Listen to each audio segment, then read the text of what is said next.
You offer to new agents. Got it.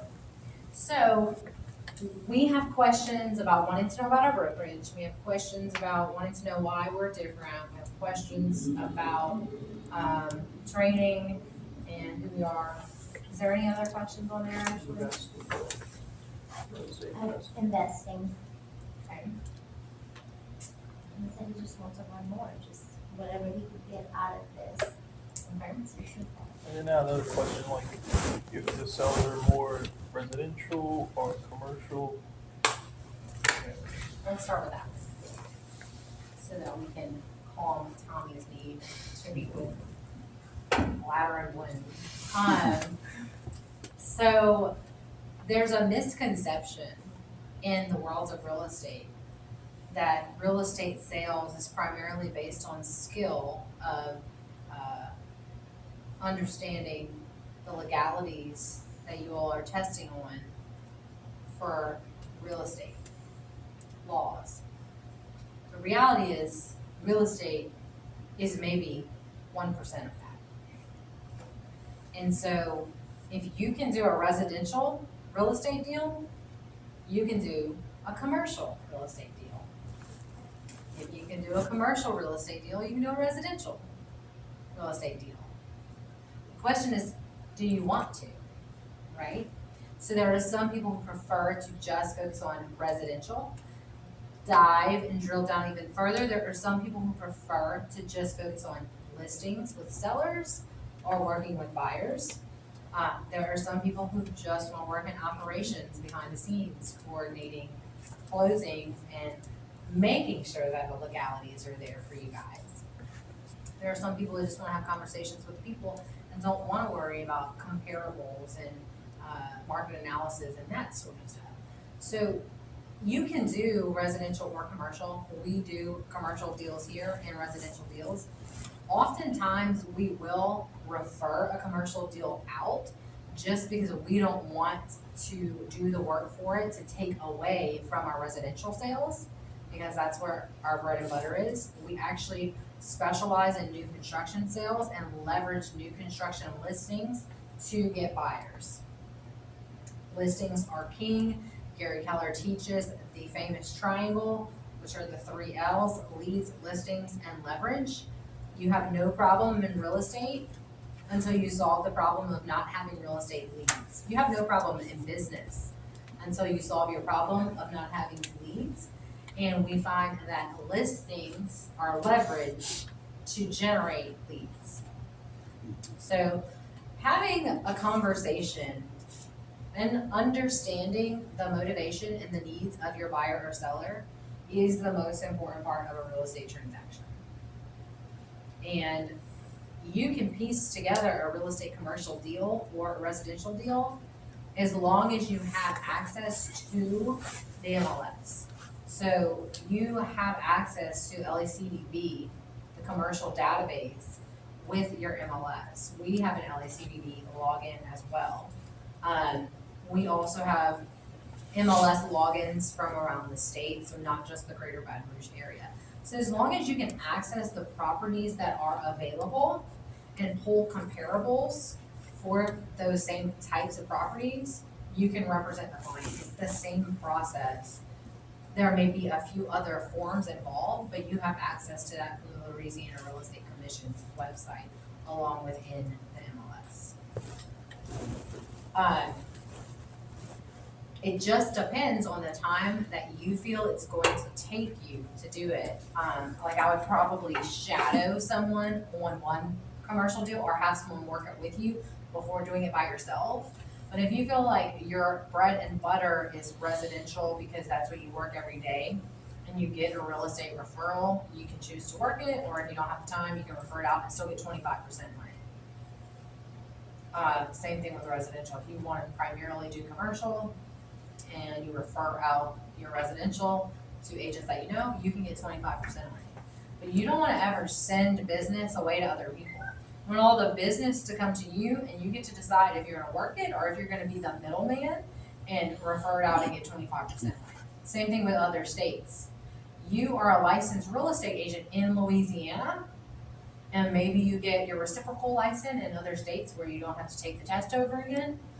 But don't let that deter you from representing buyers in Mississippi, Alabama, Florida, New York, right? You may know people from New York from your wife, and they may choose to move to Louisiana, or they may choose to move to Tennessee, and you can connect them with an agent and get a referral fee of 25% on that deal. Some real estate agents build their entire business based on those referrals alone. And they don't have to do anything other than find people. Yeah, that's really cool. It is very cool. With Keller Williams, it's pretty cool because they've built like a referral network, so you can find any Keller Williams agent in their system and refer it specifically out to a Keller Williams agent.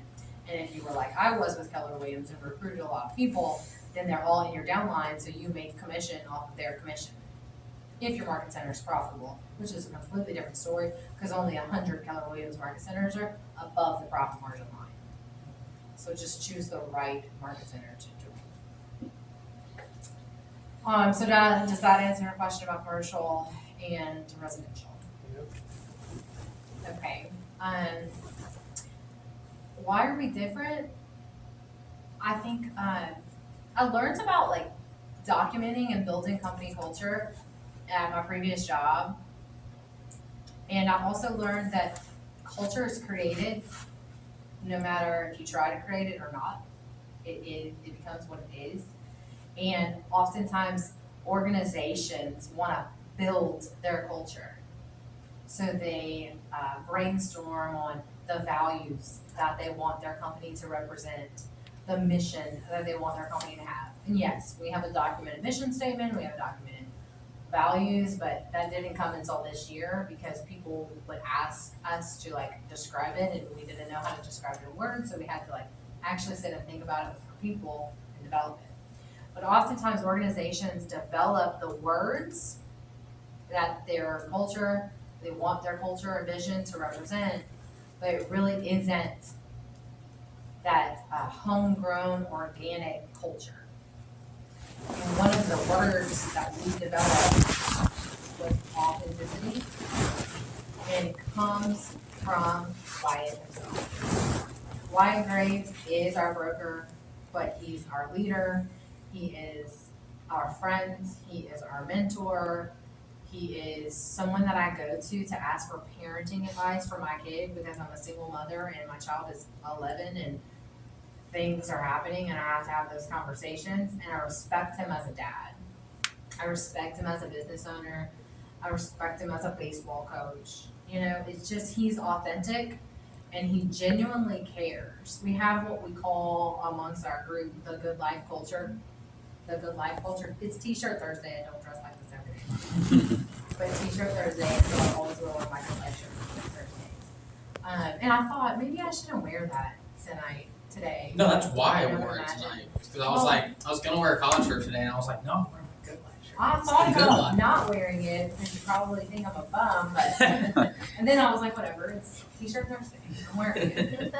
So anyway, yeah, this is our culture, like, you know, it's not about like driving the BMW and, walking downstairs and being on your cell phone in a suit, like, that's not who we are. Kaizen, I would say, is for the everyday person who wants to build their good life. And we'll talk about your good life in a minute. All of our good life is different. Like me with an 11-year-old son who I've went my entire adulthood not having a relationship with a man because I didn't want to end up marrying someone like my son's dad. And so with 7 years single, met some guy that I fell in love with last year. And so my good life right now for me, a year into a new relationship and with an 11-year-old son, is very different than Tommy's good life right now. Maybe not for the future, but we have different good vibes, I think. Unless you're looking to fall in love with a man and raise your 11-year-old son. But so my good life is taking Jackson to Canada next year on just mom and Jackson trip, and then get married and all the other things I'll tell you all about in a minute. You know, your good life at this season in your life, Miss Lori, is to build your life for you. And to find your voice and your passion and your success because you spent your life for other people. And I would imagine doing a great job at that. Micah wants to get out of the restaurant. I don't blame you. I don't ever want to work in a restaurant again, even though I loved it when I did. Micah's life went off in the restaurant was that all of my employees showed up. That the dishwasher didn't break. And at the end of it, that the water didn't get turned off. But it just changes with your seasons in life. And authenticity is just something. I kept looking in the first 90 days for like something wrong with Wyatt. Like, there's no way this man is this happy, this nice, this smart. But he is. And he's authentic and he cares about other people getting what they want. So that's what makes us different is our leader is authentic and truly does care about other people. And gives away way too much of our profit than he should. I'll mention it that much. The other thing I think that makes us different is this tonight is not about commission splits and your company cap and company dollar. We're competitive with those things, very much so. We always will be because it's about a win-win. But that is not why we're in real estate. We always say we do real estate sales, but we're not, that's not what our company is. Like, our company is to help people find discretionary income. Does everybody know what discretionary income is? I have some young people. I know. So strange. Okay. Discretionary income, in case you don't know, is just having that extra money after your bills are paid, right? Having that extra money. Well, once you get discretionary income through real estate sales, then we want to teach you how to build the passive income, right? It's not about the discretionary income. Crack me up. And we teach that through real estate investing, but further, like I was telling you, why it's passion is foster care. It's not about you being really good as a real estate sales agent, or a real estate operations manager, or a real estate inside sales agent, or a real estate marketer. It's about you coming to utilize your job as a tool. And your job may be real estate sales because that's paying your bills, and your job may be operations because that's paying your bills, or marketing. But it's to use your job as a tool to then get to the point of making your money work for you and building your life by design, your legacy from leaving behind.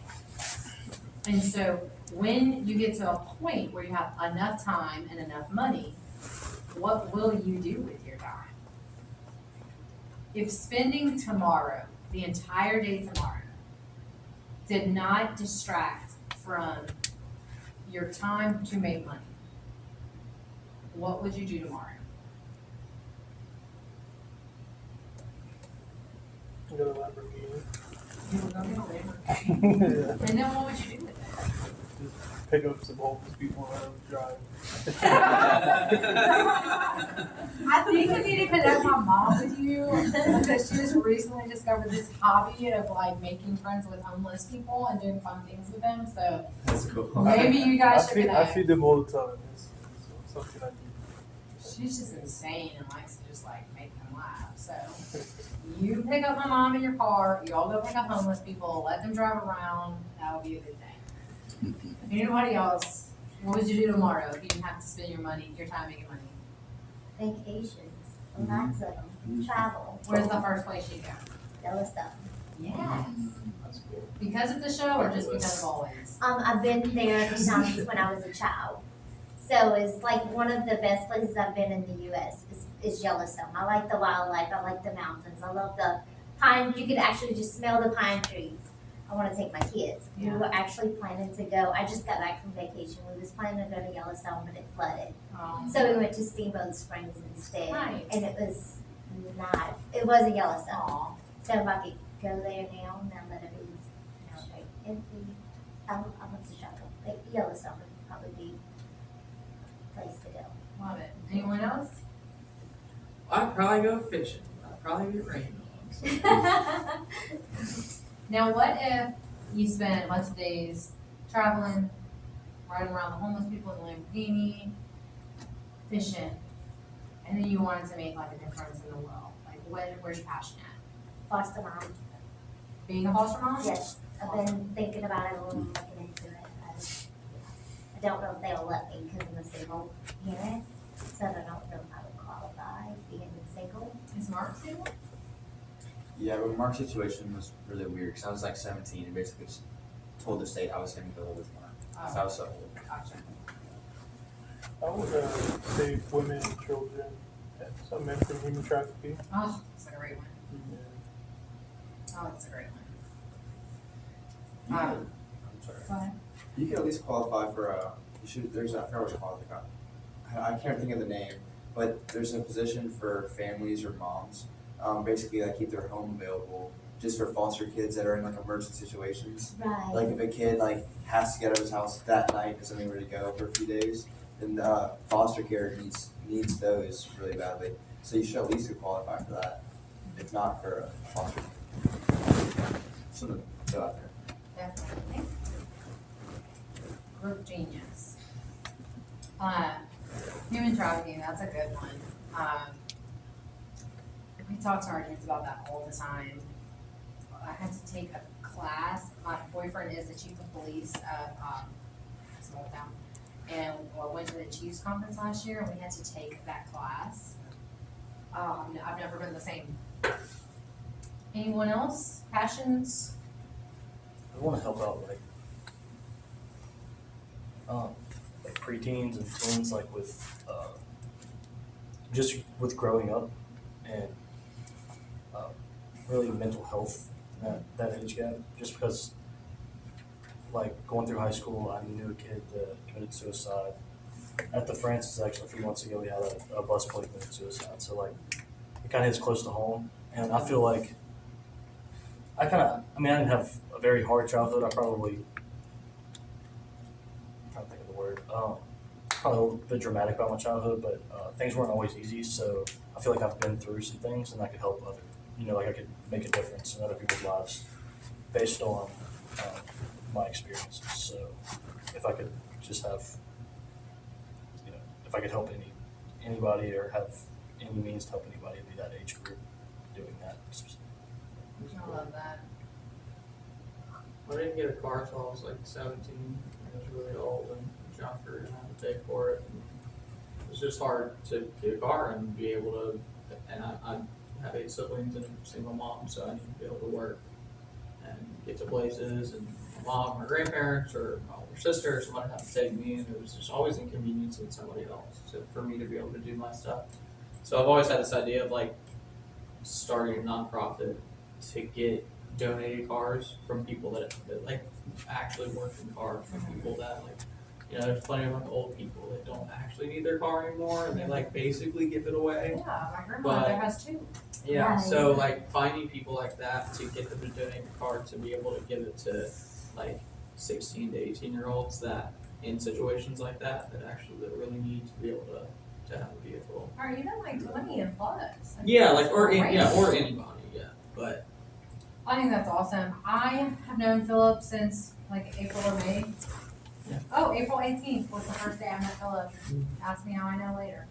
oh well, I don't know why. I don't know why that's The car accident. the car accident. No offense, but has someone ever told you you look like Sheldon? Big Bang Theory? Never gotten that one I before. haven't seen it. And you act like him too. You act like him. Yeah. I'm calling you Sheldon.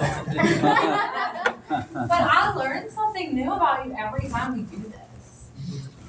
And I just Because me and Randall never actually like work together We don't because we have like very different jobs and we have a lot to do, so we never really get one-on-one time. And I feel bad because I'll pop in my office and I'm like, what do you want? She's like, I can't, I'm married. But I love that. I didn't know. I think I knew that your mom was a single mom, but I always learn something new. So that's incredible. So I want you to think about that. Remember everything that you just said about, and what everyone said about their passion. Once again, I'm going to share mine in a minute. If you go back and listen to Gene Rivers'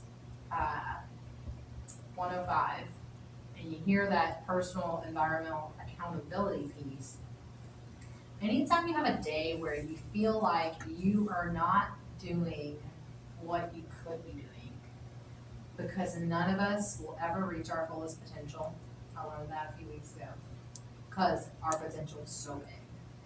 But we can always 10x what we're doing. But if you have a day where you're like, I don't feel like having a conversation, I don't feel like meeting new people, I don't feel like writing this inspection response that only took me 10 minutes, but I thought it was gonna take me like an hour. I don't feel like working out today. I don't feel like doing all these things that are going to get you closer to your goal. Like, think back to this moment of all the things. So maybe you can forgo $1,200 or $2,000. I was a little under with $1,200 for a real estate commission check. Maybe you can say, you know, I don't need that one sale to pay my bills. But every time you say that, you're further and further away from reaching your own goals inside your house, but also the 10x person that you could be for the world. We have one life, we have one chance, and we all can be so 10 times better than we are today to do great things in the world, like human trafficking, like the car thing. It's so brilliant. You know, like the mental health, how big of an issue Right. is that? One of the girls one time that I talked to wanted to create little like villages for women who had been like battered or had to escape their house, like just villages to make people feel, I don't know, part of a community. So So my say- yeah. sister and brother-in-law run a battered woman's house in New York. Well, and that's great, but I never heard of like building little villages. What do you mean I village? saw like their own individual houses. So she wants to buy all this land to build a village of houses that they can have their own house. That's cool. I saw that for foster kids the other day too. Someone was building a village for foster kids that come out of the system. And all I thought about was Chris, what's his name? Shirey, Chris, Wyatt's foster kid. what is a foster kid? Not literally his foster kid, but he always called him his foster kid. He met him at a restaurant. I did. No, Wyatt met him at a restaurant. Oh, TJ Rhodes or something. Oh, And then he took him in as his foster kid, but not really in.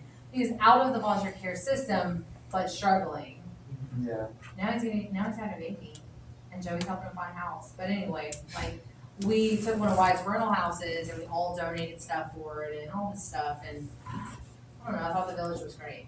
So if you don't have the motivation to do what you need to do today for yourself, how are you ever gonna get the motivation today to do what you need to do to be a bigger part of the world? And that's who we are. We're not real estate sales. We're not real estate investing.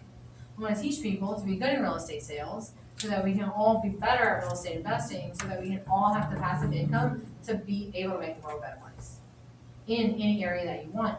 And to have meetings like this that are masterminds that have group genius around the world so that you can get connected to people. Philip and I got connected. He knows what I want to do, and he actually has a piece of what I want, and I have a piece of what he wants. And we might be able to make it happen one day together. You want to be a foster mom. You know that there's some constraints that might allow it, and you met Tommy today, who gave you an idea as to where you maybe get a small piece of that. You know, and it's just meeting and connecting. And so the whole mission, we wrote it out, we wrote out the mission, is so that we can help people get clarity on their future self, inspire them to take action, and connect them to the resources to do so. Whether that resource is a job, so that you can use it as a tool to get a life that you want, or it's a person, or maybe it's just a painter, or maybe it's buying a house, or maybe it's, I don't know, a plumber, or anything. So when we have conversations as real estate agents, it's just asking the questions to find out what people want so that we can connect them to do it. And if they don't wanna buy a house or sell a house, we don't wanna force them to. It's not Cutco knives. So I have an exercise real quick, and then we're gonna wrap up with,